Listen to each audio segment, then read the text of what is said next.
Hello guys, welcome back on the channel. आज की class में आपका हार्दिक स्वागत है। और इस क्लास में हम एलिमेंट्री मैथमेटिक्स सोल्व करने वाले हैं बीएससी एग्रीकल्चर फर्स्ट सेमेस्टर के लिए। इसी मैथ को पूछा जाता है यूपी कैटेट एंट्रेंस एग्ज़ाम में और आईसीएआर जैसे एंट्रेंस एग्ज़ाम में। हम पढ़ रहे हैं चैप्टर 12 डिटर्मिनेंट और इसका क्वेश्चन नंबर 6 देखने वाले हैं प्रश्नावली 1 का। तो चलिए बिना देरी किए शुरू कर लेते हैं। आपको एक डिटर्मिनेंट दिया गया है, इस डिटर्मिनेंट को हमें 0 के इक्वल प्रूव करना है। और हमने पिछले वीडियो में प्रॉपर्टीज़ ऑफ डिटर्मिनेंट पढ़ा था। अगर आपने प्रॉपर्टीज़ ऑफ डिटर्मिनेंट नाम का वीडियो नहीं देखा है तो उसको ज़रूर देख लीजिए। डिस्क्रिप्शन में लिंक दे रहा हूँ और ऊपर देखिए आई बटन में भी आपको शो होना शुरू हो गया होगा। तो उसको देखने के बाद इन्हें समझना आसान हो जाएगा। अब चलिए इसका सॉल्यूशन देखते हैं। सबसे पहले हम इस क्वेश्चन का LHS लेते हैं।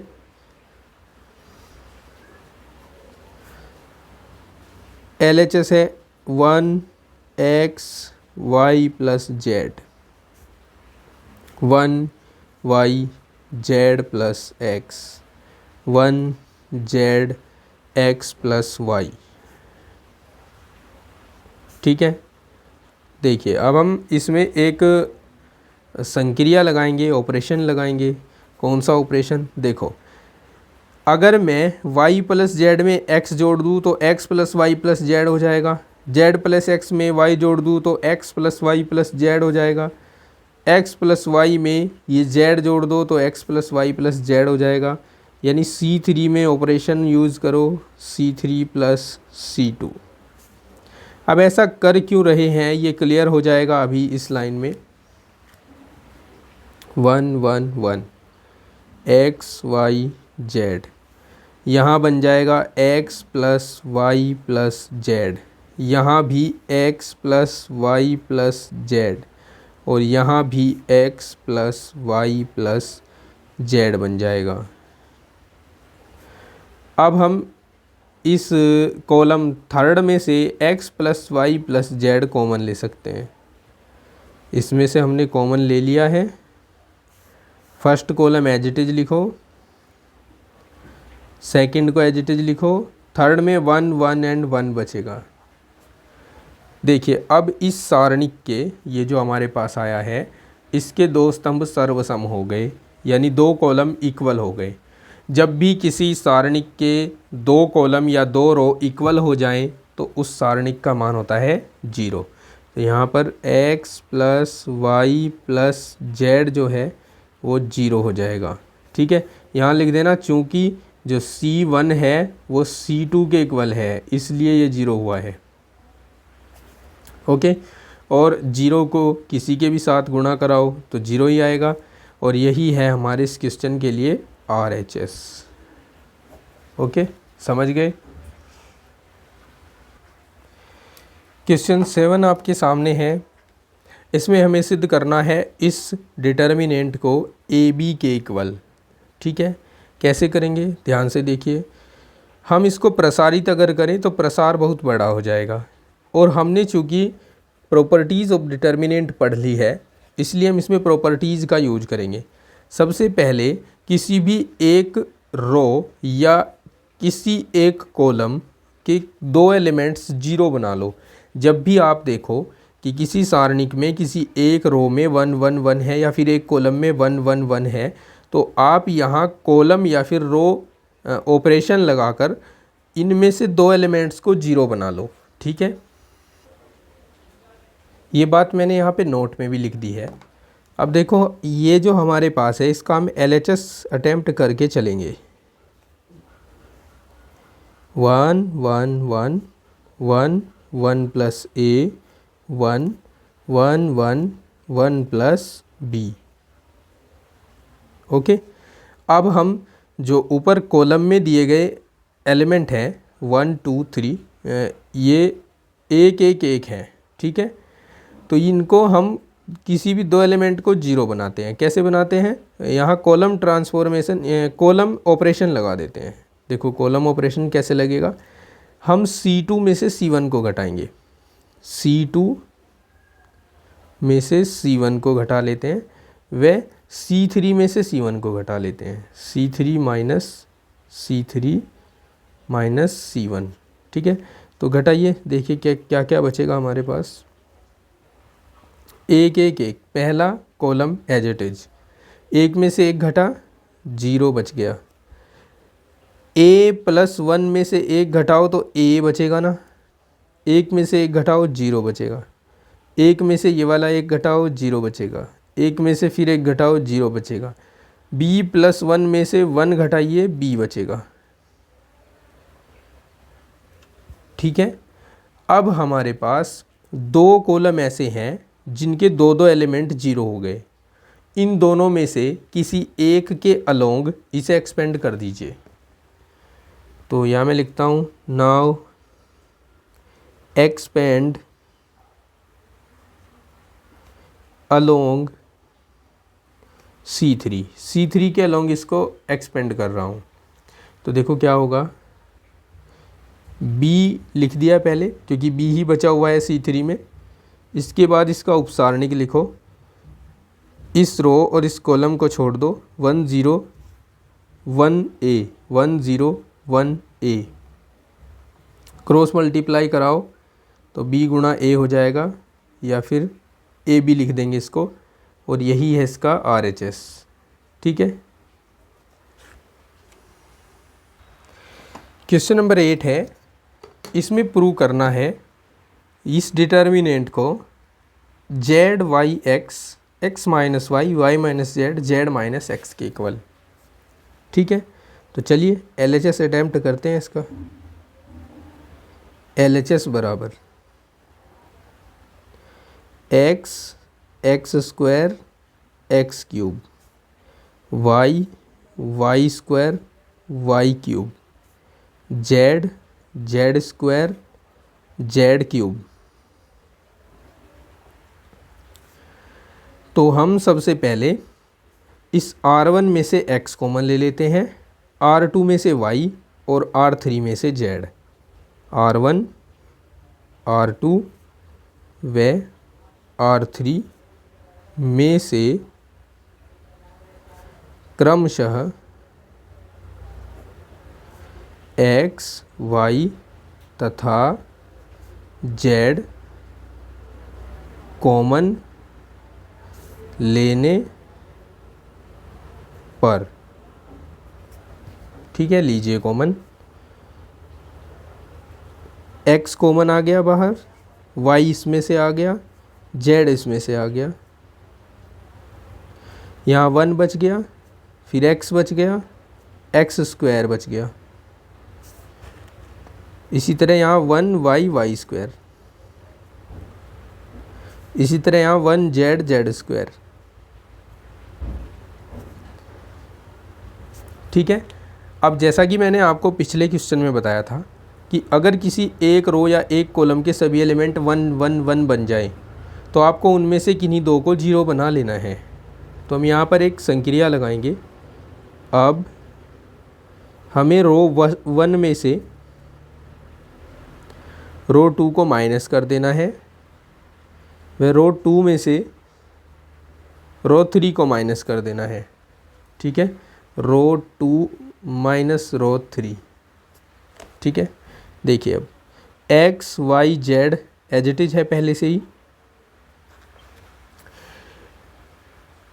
एक में से एक घटा दो 0 आ जाएगा, x में से y घटा दो x माइनस वाई आ जाएगा, एक्स स्क्वायर में से वाई स्क्वायर घटा दो x square minus y square आ जाएगा, एक में से एक घटाया 0, y में से z घटा दो, वाई स्क्वायर में से जेड स्क्वायर घटा दो, फिर यहाँ 1 जेड और जेड स्क्वायर बचा एज इट इज। ठीक है, चलो अब थोड़ा सा और सिंप्लीफाई करते हैं इसे। देखो 0 x plus x minus y को एज इट इज लिखा, ये दो वर्गों का अंतर है, एक बार इसको घटा कर लिखेंगे, एक बार इसको जोड़ कर लिखेंगे, x plus y, 0 y minus z, इसको लिखेंगे वाई माइनस जेड और y plus z, 1 z z square बराबर एक्स वाई जेड। रो 1 में से x माइनस वाई कॉमन ले लो, रो 2 में से y माइनस जेड कॉमन आ रहा है, 0 में से कुछ भी कॉमन लिया जा सकता है, याद रखिएगा, y माइनस जेड कॉमन आ गया, और जो बच गया है उसको लिख दीजिए, 0 1 x प्लस वाई बचा है इधर, यहाँ 0 1 y प्लस जेड बचा है, यहाँ 1 जेड जेड स्क्वायर बचा है। ठीक है, अब हम देख रहे हैं कि जो कॉलम 1 है उसके 2 एलिमेंट 0 हो गए, तो जिसके 2 एलिमेंट 0 हो जाएं उसी कॉलम या उसी रो के अलोंग इस डिटर्मिनेंट का एक्सपेंशन करना होता है। तो now expand along C1, C1 के अलोंग एक्सपेंशन करेंगे इसका, x y z into x minus y y minus z, ये तो एज इट इज है, 1 लिख दीजिए, और 1 का चिन्ह देख लीजिए प्लस का ही होता है, क्योंकि यहाँ पर प्लस माइनस प्लस होता है। ठीक है, और अब इसका उपसारणिक बनाइए, एक का, एक जो है ना वो थर्ड रो और फर्स्ट कॉलम में है, तो थर्ड रो फर्स्ट कॉलम छोड़कर जो बचता है वो है 1 x plus y 1 y plus z. Okay, तो अब हम आगे लिखेंगे,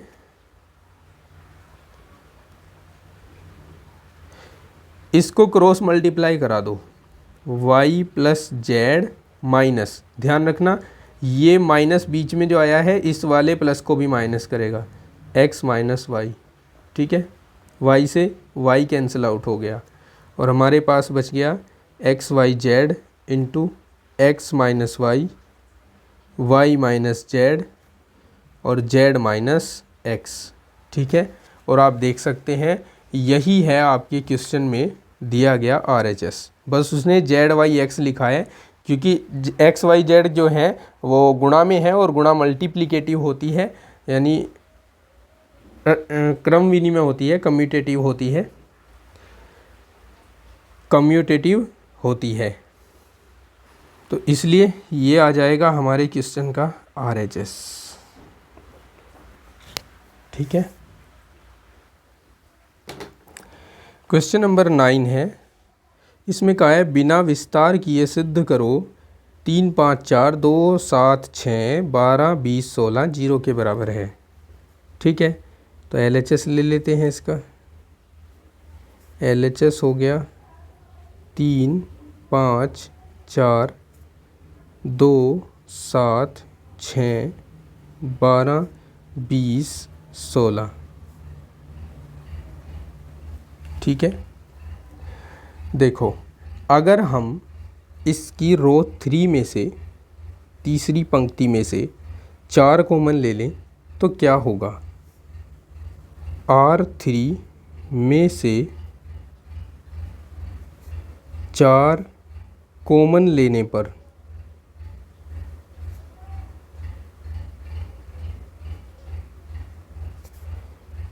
तब ये LHS जो है 3 5 4 तो एज इट इज लिखो, 2 7 6 को एज इट इज लिखो, 4 से सबको भाग दे दो, 4 तिया 12 4 पंजे 20 4 चौक 16, और इस 4 को यहाँ पे लिख दो बाहर निकाल कर कॉमन। ठीक है, अब हम देख रहे हैं कि इस डिटर्मिनेंट में जो इसका रो 1 है और रो 3 है वो दोनों इक्वल आ गए। जब किसी सारणी की 2 पंक्तियां या 2 स्तंभ बराबर हो जाएं या सर्वसम हो जाएं तब वो जो होता है 0 के बराबर होता है। तो यहाँ 4 गुणा 0 लिख देंगे और 4 गुणा 0 0 के बराबर ही आएगा और यही इसका RHS होगा। ठीक है, क्वेश्चन नंबर 10 है, सिद्ध कीजिए कि समीकरण, ये एक डिटर्मिनेंट दी गई है इक्वल्स टू 0 यानी एक समीकरण दी है का एक मूल -8 है। देखो भाई, आप याद करो जब आप कक्षा 10 में ऐसे क्वेश्चन सॉल्व करते थे जिसमें एक समीकरण देकर उसका एक मूल दे दिया जाता था, या फिर कहा जाता था एक समीकरण देकर कि सिद्ध करो इसका एक मूल -8 है, तो अगर उसमें x की जगह पर ये मूल डाल देने पर समीकरण संतुष्ट हो जाती थी, मतलब जो उसके RHS में दिया होता था वो आ जाता था, तो हम कहते थे कि दी गई संख्या इसका एक मूल है। यहाँ भी ऐसा ही करना है। यहाँ हम x के स्थान पर -8 रखेंगे और फिर इस सारणिक को हल करके इसका वैल्यू 0 लेकर आएंगे। 0 लेकर आ गए तो हम कह देंगे कि ये इसका एक मूल है, ये सिद्ध हो चुका है। ठीक है, तो अभी तो हम क्या करते हैं, जब इसका सॉल्यूशन लिखेंगे, समीकरण में x बराबर -8 रखने पर, ठीक है, x बराबर -8 रखेंगे तो ये हो जाएगा -8 4 5 3 -8 3 5 4 -8। ठीक है, ये हमने रख दिया है, LHS लिया है इसका, LHS में रख दिया है हमने इसे। अब हमें इसको सोल्व करना है और 0 लेकर आना है, इसका जो प्रसार होगा वो, और प्रसार को हम यहाँ शॉर्ट वे में करेंगे प्रॉपर्टीज़ का यूज करके। देखो ध्यान से देखना ज़रा, अगर मैं इस -8 को 0 बनाना चाहूँ तो उसके लिए मुझे इसमें -3 और 5 दोनों को जोड़कर इसमें जोड़ना होगा। ठीक है, तो यहाँ पर हम संक्रिया लगाएंगे कि रो 1 में हम रो 1 प्लस रो 2 प्लस रो 3 ऐड कर रहे हैं। ठीक है, तो हम यहाँ पर ऐड कर देते हैं, ये -8 है, यहाँ +8 जुड़ जाएगा, ये 4 है, यहाँ जुड़ेगा, देखो इन दोनों को जोड़ो, यहाँ 4 बचेगा माइनस का, और वो -4 ऊपर जुड़ जाएगा, फिर यहाँ 5 है, पहले इन दोनों को जोड़िए, 8 में से 3 घटा दो, -5 बचेगा, उसको हम ऊपर वाली रो में जोड़ देंगे, नीचे वाली रोज़ को हम एज इट इज़ लिख देंगे। अब ये कैंसिल हुआ, ये भी कैंसिल हुआ, ये भी कैंसिल हुआ, यानी यहाँ पर हमारे पास बचता है 0 0 0 3 -8 3 5 4 -8। अब प्रॉपर्टी पढ़ी थी हमने एक, कि अगर किसी सारणी की कोई एक पंक्ति या एक स्तंभ के सभी अवयव 0 हो जाएं तो सारणिक का मान 0 होता है। लिखेंगे चूँकि R1 के सभी अवयव 0 हैं, 0 हैं, इसलिए यहाँ 0 आ जाएगा और यही हमारा RHS है। ठीक है, तो इसका मतलब क्या हो गया कि x बराबर -8 समीकरण का एक हल है।